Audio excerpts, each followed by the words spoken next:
Au moment où nous parlons, Étienne Tshisekedi est dans l'avion, destination Bruxelles, via N'Djamena au Tchad et l'île de Malte.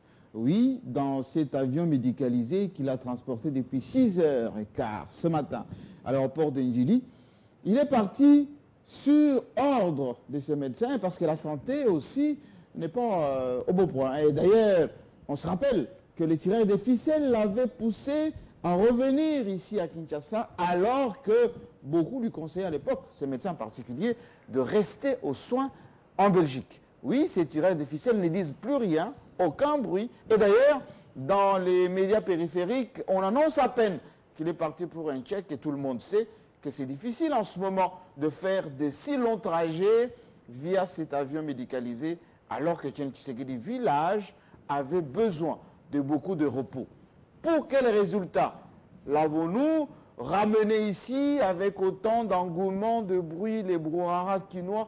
Tout ceci a posé problème à sa santé et si tout le monde était gentil, il aurait fallu le laisser se faire soigner. Les tireurs des ficelles, ils sont toujours là et c'est bien dommage pour un si grand homme pour en arriver là. Au moment où à l'interdiocésain, oui, à ces centres catholiques de Kinshasa, tout tire en longueur là-bas. On se pose des questions, comment faire pendant la transition. Étienne Tshisekedi est parti, il y aura un présidium avec une présidente tournante.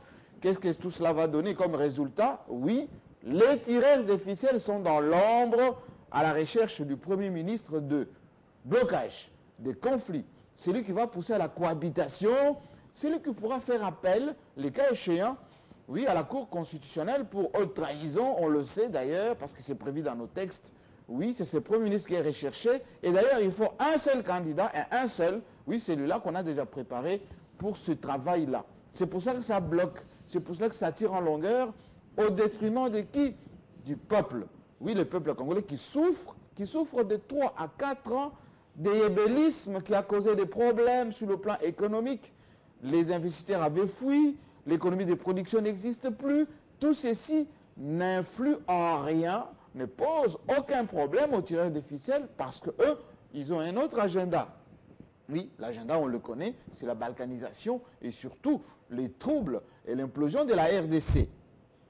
Au moment où l'Afrique, oui, l'Afrique peine à se relever, alors que cette Afrique était déjà bien partie avec l'injection de beaucoup de milliards par les Chinois. On se rappelle qu'il y a à peine 10 ans, moins de 10 ans d'ailleurs, que la croissance africaine frisait déjà le 2 chiffres. Aujourd'hui, partout, ça brûle, partout, ça dégringole.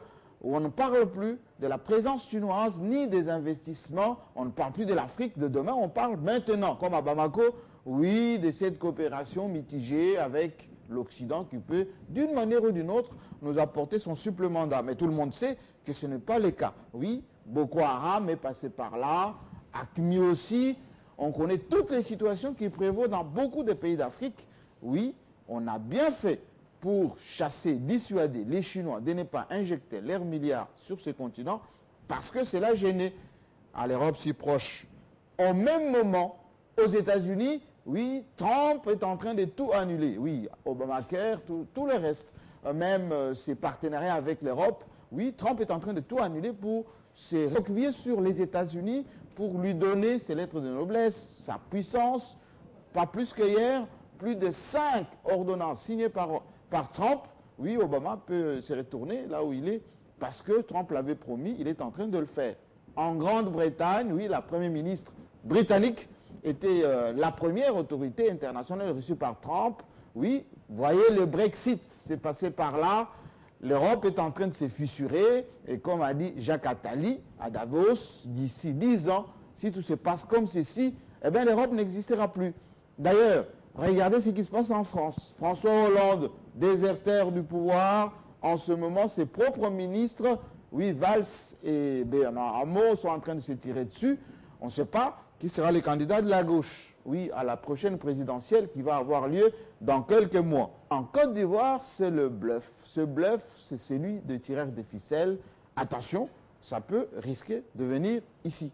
C'est pour cela qu'au centre interdécésain, si tout le monde ne regarde pas avec un bon œil le respect de la Constitution, des institutions, comme c'est le cas aujourd'hui, le retour, rétropédalage des ambassadeurs, oui, qui ont été chez Joseph Kabila, pas plus qu'hier, pour présenter leurs lettres de créance, abandonnant ainsi Lucha et Finimbi au passage.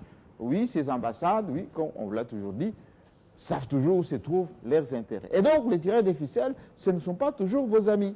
Faites attention.